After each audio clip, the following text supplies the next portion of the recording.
Congress, new leaders. Watch it all on C-SPAN. Washington Journal continues.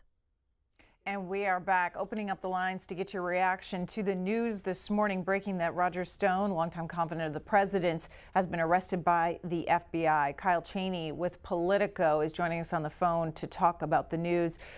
Kyle Cheney, so what is the Justice Department saying, and how did this arrest happen? So essentially, the Justice Department is suggesting that Roger Stone misled the House Intelligence Committee multiple times, and that he actually strongly encouraged and pressured another witness, an associate of his, to also mislead the committee. So this is basically entirely related to his relationship to the House Intelligence Committee, which at the time was led by Republicans, but now led by Democrats, who are going to surely revisit this whole scenario. What did he mislead them about? This is about his attempts to contact or use intermediaries to reach out to WikiLeaks, which, as we know now, intelligence officials believe received hacked emails from the Clinton campaign and posted them at a sensitive moment in October 2016. And Stone had repeatedly tried to reach out to people connected to WikiLeaks and dispatched advisors or associates to attempt to get an advanced knowledge of what WikiLeaks was doing. He's claimed that everything he did was innocuous and never actually made it all the way. But now this indictment suggests he repeatedly misled the committee and Congress about those attempts. So what did the committee find out, and what did the FBI find out about those attempts? Well, they were more extensive than he had publicly acknowledged. In fact, he told the committee that he never encouraged anyone to reach out to WikiLeaks or Julian Assange, the head of WikiLeaks.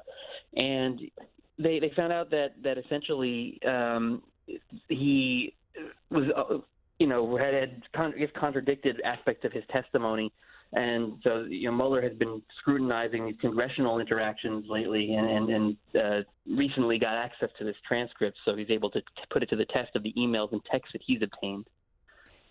What was Roger Stone's role at the time that he is making these, reaching out to WikiLeaks? What is his role in the campaign, if any? So it was not an official role. He started out on the official side and then left the campaign, but continued to remain in touch with President Trump and other associates on the campaign. And that's at the core of this indictment here, is he was providing updates to the campaign about his outreach attempts and at least represented that he had foreknowledge of what WikiLeaks was up to. So he's not an official role, but certainly someone who was known to be a Trump associate, a Trump confidant for many years. Who was he talking to on the campaign staff? That's the million-dollar question. Now, he has said he was in touch with Trump himself, although never said he never discussed these issues with him. And the indictment says he was in touch with campaign officials, but they don't name which officials those are and who was receiving these updates. But the indictment does say that the campaign actually assigned someone to contact him to learn about future WikiLeaks releases long before they were public knowledge. So that's sort of the mystery that's still standing right now. Does the indictment indicate that this staffer has testified before the House or the Senate Intelligence Committee, or has been interviewed by Robert Mueller? I'm unclear on that. It's certainly likely. And in fact, a couple of the other witnesses that are alluded to in this indictment, we know were interviewed by Special Counsel Mueller, including the one that Stone allegedly pressured to mislead the House Intelligence Committee. So it's almost a certainty that whoever that is has been reached out to and contacted, if not interviewed. So there's a lot more to come, I'm sure. So it looks like from your Twitter feed that you've been looking through this indictment. How many pages is it?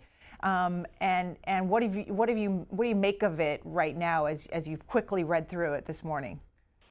It's a 24-page indictment, and it raises more questions. This is another example of Robert Mueller telling us a story through this indictment that some of the stuff he's not charging anyone with collusion per se, which is what you're going to hear a lot of Trump allies point to. These are process crimes. These are things related to his truthfulness and testimony.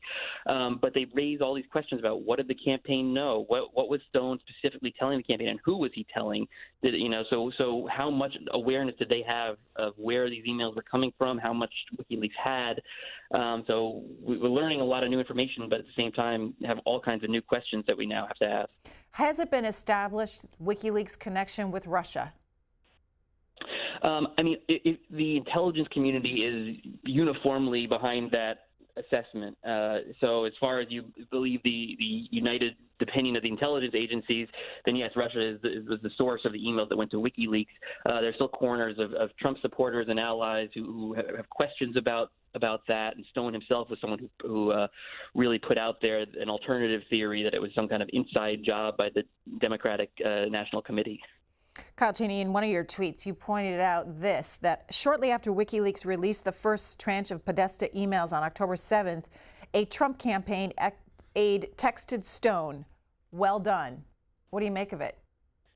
That is maybe the most intriguing part of the entire indictment, because again, was this campaign aide under the misimpression that Stone had more access than he did to WikiLeaks, or is the question that we now have to ask that did Stone tell them with certainty what was coming from WikiLeaks, and give the campaign awareness that it was coming?